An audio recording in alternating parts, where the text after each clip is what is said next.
거룩한 주일 예배 가운데 나오신 성도 여러분들을 주님의 이름으로 따뜻하게 환영합니다. 사순절 세 번째 주일입니다. 예수님의 죽으심과 부활을 깊이 묵상하며 준비하는 기간입니다. 아울러 3.1절 기념 예배로 드려집니다. 우리 성도 간에 인사 나누겠습니다. 하이파이브 하면서 오늘은 삼삼한 날입니다 라고 축복할까요? 오늘은 삼삼한 날입니다. 여러분 3월 3일 그리고 다시 한번 인사 나누겠습니다. 하나님 사랑, 이웃 사랑. 하나님 사랑, 이웃 사랑. 하나님 사랑, 나라 사랑. 오늘은 단지파의 대이동이라는 제목으로 은혜를 나누겠습니다. 계속해서 우리는 사사시대를 회고하며 영적인 문제가 어디서부터 오는 것인가를 파헤치고 있습니다. 한 나라를 지탱하는 통치의 구심점을 잃어버린 시대, 절대 진리가 사라진 시대는 제약된 개인의 가치관과 인본주의적인 잘못된 사상이 활개를 치게 됩니다. 그로 인해서 사회는 혼란과 범죄가 기승을 부리게 되는 것입니다. 이스라엘 백성들이 제사장 날의 구심점인 예배와 말씀을 잃어버릴 때 모든 것이 하나하나 무너져 내리는 것을 볼 수 있었습니다. 뚝이 터지면 붙잡을 수 없는 물이 흘러들어와 마을 전체가 침수당하는 것처럼 사사시대는 이제 개인을 넘어서서 공동체의 위기가 왔고요. 이스라엘 전역을 캄캄한 영적인 암흑으로 몰아넣고 있습니다. 제사장 나라는 시스템이 세상 나라와 다릅니다. 사사기의 저자는 오늘 18장 1절에도 보면 그때의 왕이 없었다. 17장에도 그때의 왕이 없었다라고 말하고 있습니다. 여러분, 이스라엘의 왕이 없는 것이 아니라 이스라엘의 진정한 왕은 하나님이십니다. 그런데 그때의 왕이 없었다는 건 뭐예요? 이스라엘 백성들이 하나님을 잃어버렸다는 것을 사사기 저자는 꼬집고 있는 것입니다. 제사장 나라의 영적인 시스템은요, 중앙 성소가 있었어요. 그래서 하나님 중심으로 그들이 가나안 땅에 들어갔을 때 첫 열매를 거뒀을 때에 바구니에 담아서 그것을 제사장으로 가져가라.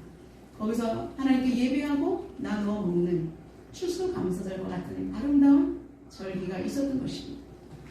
중앙 성소가 있었고 이제 각 마을에 48개의 지방 간공서인 성으로 결성되어 있었습니다. 레위인들은 이 48개 성읍에서 흩어져 살면서 이스라엘 백성들의 영적인 모든 것을 도와주었습니다. 하나님 중심으로 살 수 있도록, 그들이 하나님을 잃어버리지 않도록. 유다 지파라는 간공서에 있었던 한 베들레헴 청년이, 레위 청년이 거기서 머물러 있지 못하고 이탈하여 에브라임 산지 미가의 집에 가서 먹고 살기 위해서 가정 제사장으로 정착하게 되었다는 것을 우리 지난 시간에 살펴보았습니다. 레위 한 사람의 이탈이라는 것은요, 이제는 엄청난 위기가 온 것입니다. 여러분, 목사님이 교회를 개척했는데 목사님이 그 자리를 비운다고 생각해 보세요. 구심점이 없어지고 리더가 없으면 교회가 어려움이 오는 것입니다.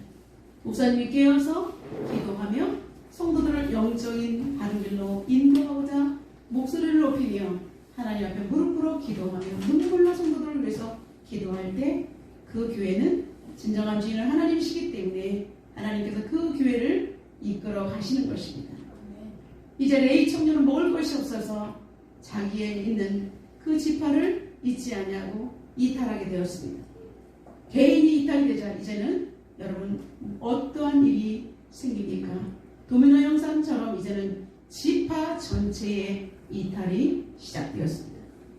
사사기 저자는 오늘 18장을 통해서 단지파의 대이동을 신문에 나는 것처럼 대서특필하고 있습니다. 여러분, 이스라엘에서 있을 수 없는 일입니다. 하나님께서는 지파의 영역을 정해주시고 지파와 지파가 아니라 함부로 넘어갈 수 없는 것입니다. 하나님께서는 지파마다 경계석을 세우셨습니다. 우리 인간이 마음대로 그 경계석을 허물거나 옮길 수 없는 것입니다. 그런데 여러분, 지파의 대이동이라니요, 무엇이 문제가 되는 것일까요? 첫째, 단지파는 그때까지 분배받은 땅을 정복하지 못했다는 것입니다.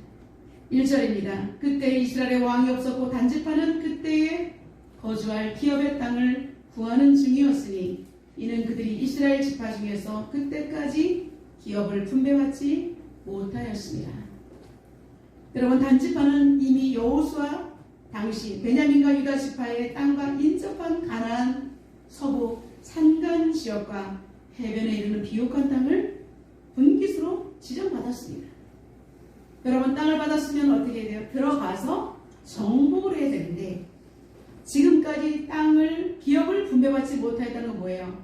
정복하지 못했다라고 말하는 것입니다. 당시 그 지역에 살고 있었던 사람들은 누구입니까? 아모리 족속입니다. 하나님께서는 가나안을 심판하시는 것입니다. 하나님께서는 가나안 사람들을 그냥 무고하게 내쫓은 것이 아니라 아모리 족속의 죄가 관영했기 때문에 심판하는 방법으로 그들을 하나님께서 쫓으시고 하나님의 백성들을 그 땅 가운데 들여보내심으로 말미암아 하나님의 공의와 정의를 실현하시고자 하나님의 거룩한 계획이셨습니다. 그래서 여호수아를 통해서 땅을 분배를 받았죠. 그런데 들어가서 아모리 족속과 치열하게 싸워야 되는데 그들은 아모리 족속에게 밀려 말았습니다. 그 이유가 뭘까요? 그 지역에 가면 왜 모든 동물까지 다 죽여버리라고 한 건 뭐냐면 가나안 족속은 정말 하나님께서 치를 떨 만큼 우상숭배, 더럽고 추악한 눈뜨고 볼 수 없는 악행들이 너무나 자행되고 있었기 때문에 하나님께서는 가나안 거민들을 살려두지 말라라고 말씀하셨을 것입니다. 여러분, 우리 인생 가운데 하나님 외에 악한 영들을 허용하면 여러분들은 계속해서 사단에게 괴로움을 당하게 됩니다. 하나님을 내 인생의 주인으로 모시고 예수 그리스도께서 나의 제 문제를 해결하셨고 성령을 통해서 올라가는 하나님의 백성으로 찬양하며 하나님 나라를 이뤄가는 나는 거룩한 하나님의 백성입니다 라는 분명한 정체성이 없으면 여러분들은 이리저리 흔들릴 수밖에 없습니다.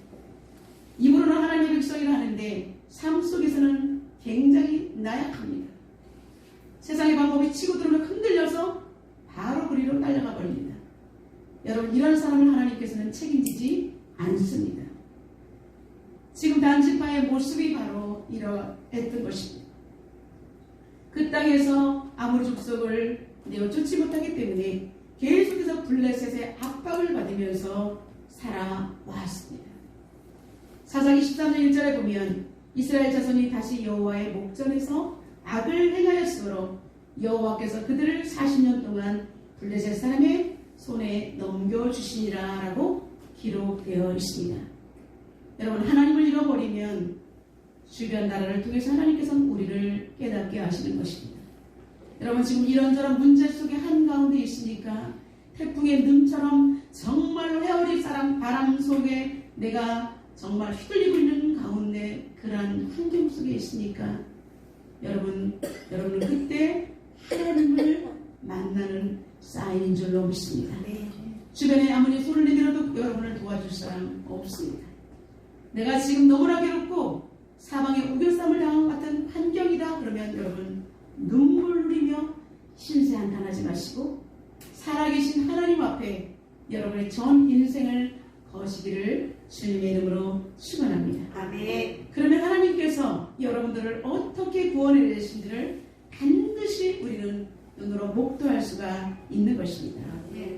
그러나 이스라엘 백성들은 계속해서 잘못했다 했다가 또 하나님께서 조금 해결해 주시면 다시 우상을 떠나지 못합니다. 범죄의 사이클 속에 들어간 이스라엘 백성들은 계속해서 고통과 괴로움 속에 시달리면서도 하나님 중심으로 완전히 신앙을 돌파하는 신앙이 되지 못했다는 것이 문제입니다. 그러나 하나님은 그들의 신음소리를 들으시고 단지파에 삼손이라는 인물을 출생하게 하셨죠. 그래서 소라 땅을 중심으로 사사활동을 하게 했으나 그는 자신의 대적인 블레셋 여인 델릴라의 미모에 빠져서 사사본연의 직무를 감당하지 못하고 그들과 함께 죽음으로 막을 내리고 말았습니다. 결국 단지파는 괴로움을 당하죠. 살 수가 없는 거예요. 그러니까 어떻게 해요? 하나님 앞에 하나님 우리의 지파의 앞길을 인도해 주세요라고 강력하게 회개하며 기도를 했어야 되는데 그들은 어떻게 해요? 여기는 도저히 못 살겠다. 우리 다른 곳으로 이사 가자. 하나님 앞에 물어보지 아니하고 지금 남쪽 유다 쪽에 있습니다. 멀리 북쪽으로 이사를 가자고 그렇게 생각을 하게 되었습니다.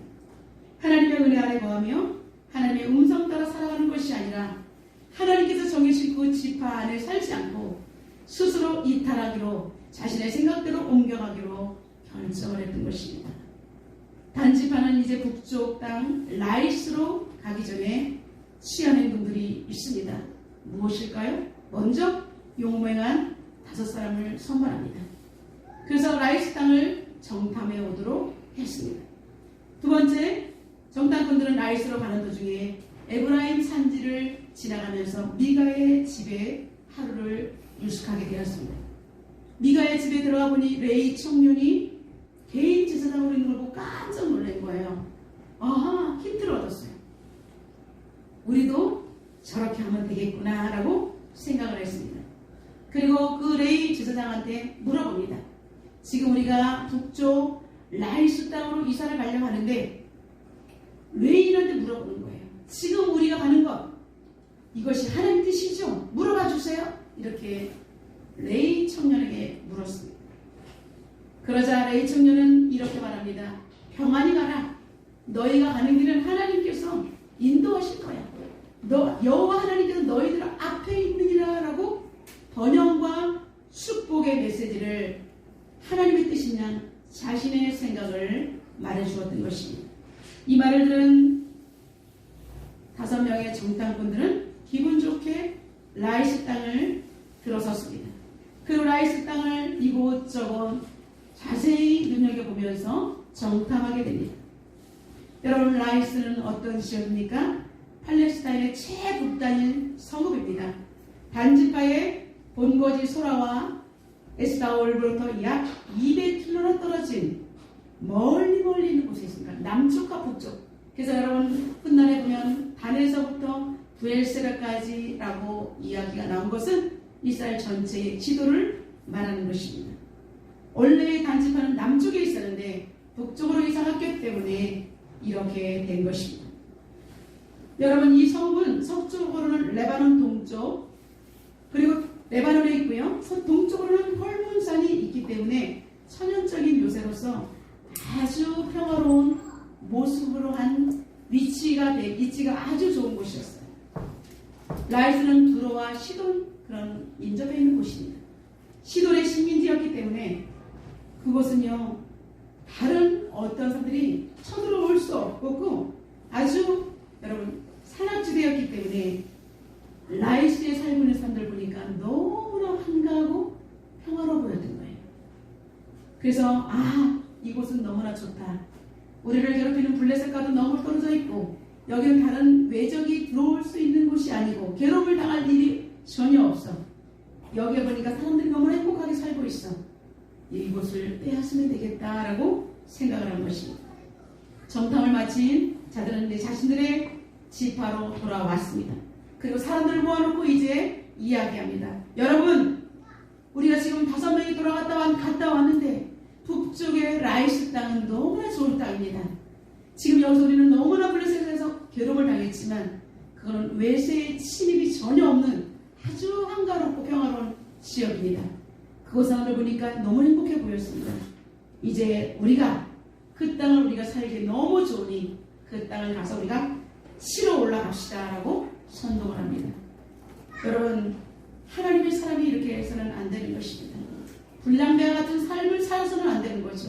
그런데 강압적으로 힘으로 가서 평화로운 사람들, 죄 없는 사람들을 가서 정말로 자신들이 내어 쫓자고 말하는 것입니다. 그러면서 600명의 용사를 세웠습니다. 그리고 600명의 용사들이 무기를 들고 앞장을 서서 출발합니다. 그 땅은 여호와 하나님께서 우리에게 넘겨주셨다라고 구호를 외치면서 선동을 하니까 단지파의 사람들은 흥분하기 시작했습니다. 자기가 춤춰나야 하나님의 뜻과 전혀 상관없이 오직 이제 그들은 우리가 하면 우리는 평안이다. 그것은 행복이다. 이제 우리는 고생 끝, 행복 시작이다. 이렇게 하면서 라이스 땅을 향해서 단집하는 대이동을 시작했습니다. 사랑하는 성도 여러분, 하나님은 우리에게 정해진 구역을 정해주십니다. 우리가 이 땅에서 이런 사명자로 사는 것, 하나님이 정해주신 구역에서 하나님의 뜻을 이루기 위해서 살아가는 것입니다. 근데 목회자로 부름받은 사람이 오늘 목회를 그만두고 제가 직장생활하고 그것 목회를 전혀 하지 않는다 생각하면 바로 이탈이 되는 것입니다. 그러나 요즘에는 너무나 어려운 시대가 왔기 때문에 목회자가 직장생활하면서 같이 하는 경우도 있습니다. 그러나 중요한 것은 우리는 사명자의 본분을 잃어버려서는 안 된다는 것입니다. 아멘. 우리의 대적들 원수마귀를 하나님이 주신 영권으로 다스리지 못하면 그 대적들이 우리 옆구리를 날마다 찌르는 가시가 되고 우리를 압제하는 자로 둔갑하게 되는 것입니다. 우리 옆사람을 축복합니다. 다스리고 정복하지 못하면 거꾸로 당합니다. 라고 옆사람을 축복합니다. 다스리고 정복하지 못하면 당하게 됩니다. 여러분, 우리는 영적으로 깨어 있어야 합니다. 이제 단지파가 걸어가는 행로는 어떠했을까요? 단지파는 이제 남쪽을 떠나서 북쪽으로 계속 지나가는데 여러분, 두 번째 강제로 미가의 집을 도륙하고 레이 청년까지 납치하게 됩니다. 19절과 20절 다 같이 읽겠습니다. 그들이 그에게 이르되 잠잠하라, 내 손을 입에 대라, 우리와 함께 가서 우리의 아버지와 제사장이 되라. 내가 한 사람의 집에 제사장이 되는 것과 이스라엘의 한 집과 한 족속의 제사장이 되는 것 중에서 어느 것이 낫겠느냐. 그 제사장이 마음에 기뻐하여 에봇과 드라빔과 새긴 우산을 받아가지고 그 백성 가운데로 들어가니라. 여러분, 이제 단지파는 에브라임 지파 미가의 집, 옛날에 자신들에게 하루를 자면서 은혜를 베풀었던 그 집에 들어가서 마음대로 이제 부수면서 이제 신상과 에봇과 드라빔 각종 우상들을 가지고 나옵니다. 왜냐하면 그 우상들이 자신을 지킬 것이다라고 생각했기 때문입니다. 그리고 600명의 용사들은 대문 앞을 지키면서 미가의 집사람들이 꼼짝하지 못하게 합니다. 이때 제사장이 왜 무슨 일이요 할 때 이들은 거꾸로 말합니다. 내 손에 말하지 말라는 거죠. 우리와 함께 가서 우리와 제사장이 되라. 미가의 집에서 한 사람의 개인의 제사장이 되는 것보다 우리 지파의 큰 지파의 제사장이 되는 게 훨씬 낫지 않냐. 내가 연봉을 많이 올려주겠다. 이런 식으로 협상하듯이 그를 유인합니다. 그러자 그는 어떻게 했어요? 힘에 눌리니까. 그래도 안 된다라고 끝까지 한 거였어야 되는데 그는 바른 믿음을 가진 제사장이 아니었기 때문에 오늘 본문에 보는 그는 기뻐하여 그들과 함께 떠나간다라고 기록되어 있습니다. 여러분, 제사장의 소명도 책임의식도 전혀 없이, 아니 미가 집의 기본적인 인간관계 속에서 그러면 안 되는 걸 배신자입니다. 그저 삭슬 따라 단지파와 쉽게 합류를 합니다. 오히려 어느 지파의 제사장이 된다는 우월감이 그를 더 사로잡았을 것입니다. 이제 단지파 사람들은 떠나갑니다. 미가의 사람들은 너무나 억울하다 발 동동동 그러면서 이웃 사람들에게 나 좀 도와주십시오. 내가 지금 너무나 억울한 일을 당했다라고 동네 사람들한테 호소를 하니까 동네 사람들이 이제 미가와 함께 단지파 사람들을 쫓아갑니다. 단지파들이 그들을 위협합니다. 너희들의 목소리를 우리에게 들리게 하지 말라. 노한 자들이 너희를 쳐서 너희들의 생명과 내 가족의 생명까지 다 잃어버릴까 두려워하라. 공갈 협박을 합니다. 여러분, 다 죽여버리겠다라고 할 때 미가와 그의 이웃들은 힘없이 되돌아오고 말았습니다. 한 가정을 쑥대밭으로 만들며 여러분 지파가 살겠다고 그렇게 도망치듯이 이동을 하게 됩니다. 여러분, 라이스 땅을 향해서 진군한 단지파의 행로는 어떻게 됐을까요? 세 번째, 무력으로 진압하고 자신들의 깃발을 꽂게 됩니다.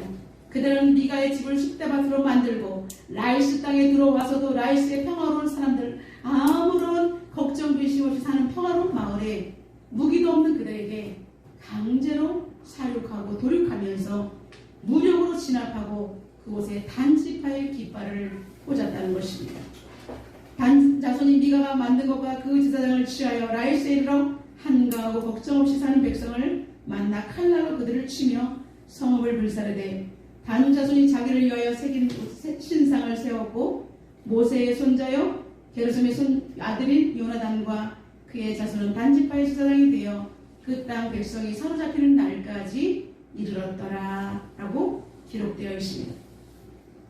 여러분, 그 성을 불살라 정복하고 그들은 그 땅에 이곳은 이제 우리의 지파의 땅이야 라고 정착을 하게 됩니다. 단 자손은 정말로 하나님께 큰 죄를 저질를 뿐 아니라 무고한 생명을 해하는 큰 실수를 저지릅니다. 어떠한 실수를 했다는 것일까요? 하나님은 가나안 정복 후 가나안의 모든 종족을 쫓아내실 것과 그들의 이스라엘 백성 손에 붙여서 진멸하실 것을 예전에 가나안 땅에 들어갔을 때는 하나님께서 그렇게 진멸하라고 분명히 명령하셨어요. 왜냐하면 하나님의 심판의 방법이었기 때문에 신명기 7장에서 약속하셨습니다. 하나님께서 가나안 거민들을 진멸하고 하신 이유는 아까도 말씀드렸지만 가나안의 죄악 때문에 이스라엘 백성들이 순수한 신앙을 잃어버릴까봐 이스라엘 백성들을 지켜내기 위한 방법이었던 것이지 무고한 생명을 죽이라는 것이 아닌 것입니다. 그러나 단지파는 지금의 행동을 보면 자신들의 우상숭배에 철저히 더럽게 정말 추악하게 이루 말할 수 없는 오염된 상태에서 라이스 백성들을 무력으로 진압한 것은 율법의 근간인 제2계명 우상을 만들지 말라는 계명과 3계명 여호와 이름을 망령되이 일컬은 죄를 저지르게 된 것입니다. 하나님의 이름으로 싸웠기 때문에 여호와 이름을 더럽힌 것입니다. 그리고 6계명 살인하지 말라는 무고한 생명을 죽였습니다. 그리고 거짓 증거하지 말라는데 거짓말로 하나님께서 이 땅을 우리에게 주셨다라고 거짓 증거를 했습니다. 그리고 10계명 남의 재물을 탐내지 말라 했는데 미가의 집과 그리고 그 라이스 땅의 모든 사람들 것을 자신들이 도륙했다는 것입니다. 무려 5가지의 계명들을 한꺼번에 저지르는 무서운 범죄 집단으로 전락하고 말았던 것입니다. 단지파는 이제 자신들이 분배받은 땅을 정복하지 못했고 오히려 대적들을 피하여 산골짜기로 들어가서 힘없는 백성들을 죽여버리는 그런 악행을 저지른 것은 하나님의 영광을 드러내지 못하고 오히려 하나님의 마음을 너무나 아프게 하는 죄를 짓고 또 짓게 되었던 것입니다. 여러분, 라이스는 원래 어느 지파의 땅이었을까요? 라이스는 납달리 지파의 분기시였습니다. 그러나 납달리 지파도 이 땅을 점령하지 못했던 것입니다. 단지파는 자신들의 지파에게 부여된 지역을 포기하고 오히려 남의 지파의 땅을 불법으로 점령했습니다. 단지파는 이 지역에 대한 자신들의 소유권을 명확하기 위해서 그 조상의 이름을 따서 라이스 땅을 단이라고 부르게까지 되었던 것입니다. 라이스를 정복한 단지파의 범죄는 여기서 그치지 않습니다. 여러분, 이곳에서도 여전히 우상을 섬겼다는 것입니다. 우상을 섬기는 목적이 자신들을 위하여 우상을 새겨서 만들었다라고 오늘 본문 30절에 분명히 명시되어 있습니다. 여러분, 이 단지파의 악행은 어떠한 결과를 초래했을까요? 단지파는 이스라엘 12지파의 계보에서 누락이 됩니다. 그리고 역대상 1장부터 8장에 나오면 여러분, 단지파가 그곳에 없다는 것을 발견하게 될 것입니다. 그리고 요한계시록 7장에 보면 12지파가 이름이 기록되어 있는데 단지파는 빠지게 됩니다. 하나님께서 세우신 그 12지파 안에서 자신들의 이름이 삭제되는 완전한 하나님의 심판을 당하게 되는 것입니다. 하나님을 위하지 않고 자신들의 영광을 위해서 하나님의 영광에 오히려 먹칠을 한 그들, 신상을 세웠던 그들 자신들의 파멸을 재촉한 행위가 아닐 수 없습니다. 잠언 14장 12절에 어떤 길은 사람이 보기에 바르나 필경은 사망의 길이니라 라고 분명히 말씀하고 있습니다. 이와 같이 타락한 본성을 가진 인간은 스스로 좋다고 판단하여도 그리고 행할지라도 그 결과는 하나님께서 사망과 패망으로 그들에게 안겨주실 것입니다. 마지막으로 사사기 저자는 단지파의 제사장을 맡고 있었던 레위 청년의 신분을 명확하게 드러내고 있습니다. 그 사람이 레위 청년이 모세의 손자 게르손의 아들 요나단이라고 밝히고 있습니다. 여러분, 신앙이 제대로 전수되지 못하면 가문의 불행은 나라의 불행으로 연결되는 것입니다. 제사장 요나단은 단지파에서 그 땅 백성이 사로잡히는 날까지 여러분 그곳에서 불법 제사장으로 있었다라고 오늘 본문 30절과 31절에 기록되어 있는 것을 볼 수가 있습니다. 여러분, 엘리 제사장 당시 실로에 있던 언약궤가 블레셋에서 빼앗긴 것을 볼 수가 있습니다. 여러분, 블레셋의 법궤를 빼앗길 때까지 이 레위 청년은 단지파의 제사장으로 남아 있었다라고 말하고 있습니다. 여러분, 모세가 어떤 사람입니까? 그런데 그의 손자 때에 가서는 이렇게 불행한 일을 당하고 말했습니다.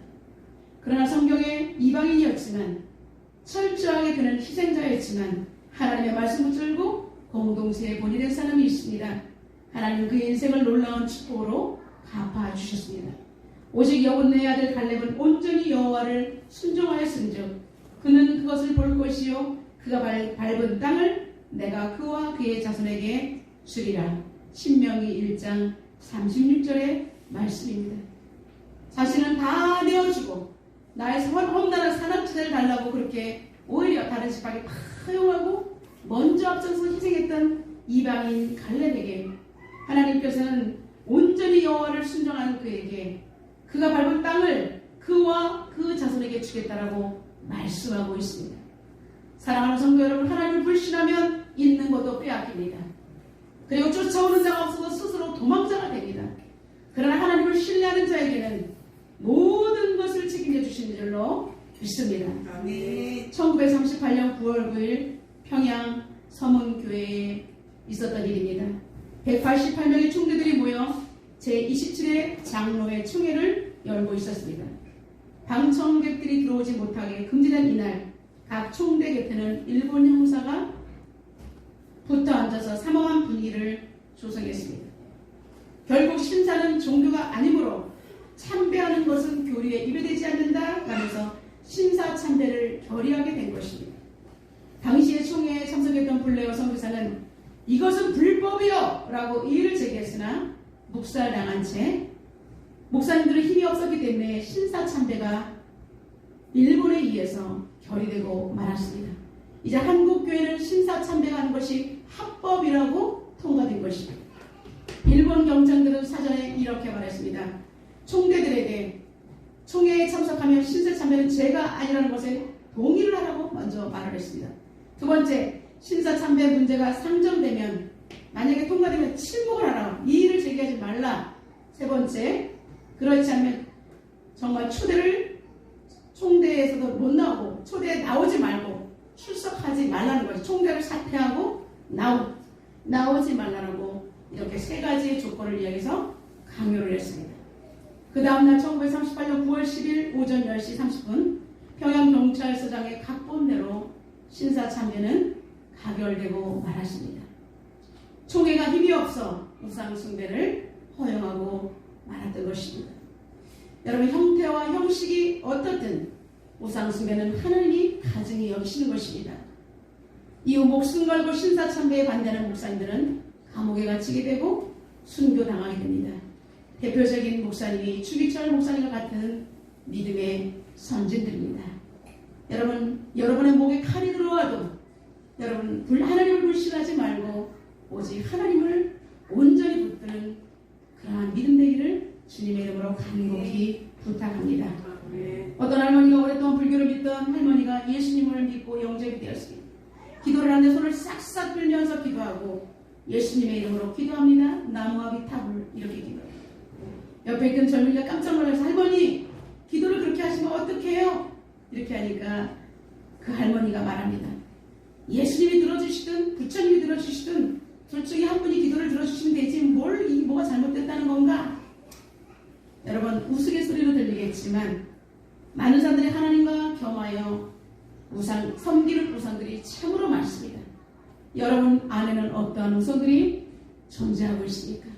여러분 오늘 말씀을 통해서 여러분 속에는 우상들을 다 하나님 앞에서 끄집어내면서 다 내어버리고 철저한 해결을 해야 하는 것입니다. 지금의 시대는 혼돈의 시대고 급격하게 변하는 금물살의 시대입니다. 하나님이 제시한 길이 어렵다고 여러분 불순종하고 손쉬운 인본주의 대안을 택하는 것을 하나님은 원하지 아니하십니다. 그 결과는 언제나 비극일 뿐입니다. 우리에게는 빛과 소금이 되라는 사명을 주셨습니다. 여러분 사명을 포기하면 모든 것이 다 죽게 됩니다. 우리가 편한 대로 세상과 어울려 산다면 단지파의 행동과 무엇이 다르겠습니까? 여러분 오늘 하나님께서 우리에게 주신 말씀을 통해서 내가 속한 공동체를 지켜내기 위해서 강력한 성령의 인재 속에 깊게 들어가는 여러분의 영성이 되기를 주님의 이름으로 축원합니다. 목에 칼이 들어와도 나는 하나님을 믿겠습니다. 나는 이 신앙에서 이탈되지 않겠습니다. 절대 타협은 없습니다라고 하나님 앞에서 그런 바른 신앙의 선포가 있어야 합니다. 그래서 우리 인생 가운데 늘 괴롭히는 아무리 주룩속과 같은 환경과 문제들이 나를 덮쳐온다 할지라도 주님이 옹기라는 사인이 있기 전까지는 스스로 지파를 이탈하지 않기를 주님의 이름으로 축원합니다. 영적으로 비겁하지 않기를 바랍니다. 도망자로 내달리지 않기를 바랍니다. 문제를 뛰어넘기가 힘들어 회피하지 않고 오직 예수 그리스도의 이름으로 정면 돌파하여 사명을 감당하는 그래서 하나님 나라의 이름이 새겨지는 예일 공동체가 되시기를 주님의 이름으로 축원합니다. 오늘 주님께서 우리에게 강하게 도전하십니다. 사사시대가 오늘날도 주님께서는 오늘도 우리에게 믿음으로 살아가는 사람들을 찾고 계십니다. 여러분 하나님을 잃어버리면 모든 것을 다 잃게 됩니다. 하나님을 적당히 믿으면 우리는 신앙의 이탈자가 되고 우리는 구원받은 백성이 아닙니다. 오늘 이 시간 다시 한번 단지파의 정나라한 모습을 통해서 하나님 나를 아버지 안에 들어주시옵소서 회개합니다. 하나님 아버지 내가 내 속에 있는 모든 우상들을 다 내어버리겠습니다. 결단하겠습니다. 주님만을 잡겠습니다. 오직 하나님 정말 하나님 신사참배하지 않고 오히려 감옥에 가서 목숨을 내던진 믿음의 목사님들과 선지들처럼 하나님 나도 그런 믿음의 신앙이 되게 해달라고 이 시간 주여 삼창하며 기도하도록 하겠습니다. 주여 주여 주여 전능하신 하나님을 잃어버린 백성은 스스로 멸망의 길을 자초하게 되는 것입니다. 이 시간 하나님 아버지 단지파의 모습을 통해서 우리의 모습을 제조해 봅니다.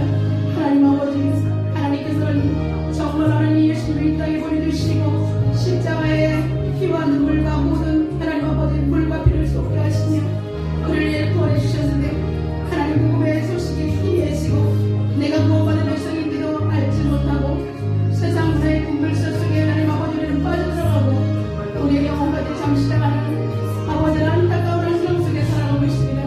이런 식의 우리 다음 세대가 살아가고 있습니다. 하나님 마지막 후로인 한국교회가 아버지 더욱더 강력하게 기도로 나가기를 원합니다. 하나님 믿음의 하나님 집권자들이 일어나기를 원합니다. 하나님 아버지 다시 한번 대한민국과 성도들의 가정과 이 나라 민족과 모든 공동체를 지켜주시기를 간절히 소망합니다. 하나님의 말씀이 주님 되게 하시고 우리를 지키는 생명의 근간입니다. 하나님 아버지 하나님을 버리고 인간의 선택하는 길은 절망이요 죽음이요 멸망인 것을 다시 한번 말씀에 새기며 아버지 하나님을 찾는 한 사람이 되기를 간절히 바라고 소망합니다. 주님 온전한 믿음을 허락하여 주시옵소서. 전능하신 하나님을 떠난 인생은 모든 것이 무너지게 되고 죽음이 우리를 덮게 될 것입니다. 하나님 우리는 한치 앞에 앞을 알지 못하고 그저 보이는 대로 편한 길로 걸어가고 있습니다. 하나님 아버지 이것은 성경에 있는 일일 것이다. 나하고는 상관이 없다라고 생각하며 주변이 어떠하든 간에 나는 잘 먹고 잘 살면 된다라는 생각을 가진 이기적인 생각도 있을 것입니다. 살아계신 하나님, 우리는 공동체로 연결되어 있기 때문에 한쪽이 아프면 하나님 그것을 썩어 들어간다면 그것을 잘라내는다는 것이 아니라 그것을 회복시키기 위해서 우리는 눈물로 기도해야 되는 것입니다. 살아계신 하나님, 하나님 다시 한번 하나님 앞에 서기를 원합니다. 다시 기회를 주신 하나님, 시대를 살릴 수 있는 개인이 되게 하시고 교회가 되게 하시고 이 나라 민족이 되게 하여 주시옵소서. 그래서 하나님 아버지, 악한 원수마귀와 싸워서 승리하는 거룩한 하나님의 군대 마하나임이 되게 하여 주옵소서. 하나님, 시대를 살리려는 기도의 두 손이 있으면 가능합니다. 하나님 아버지, 우리가 끝까지 하나님의 온전한 믿음으로 나아갈 수 있도록 우리를 인도하여 주옵소서. 예수님의 이름으로 기도드려나이다. 아멘.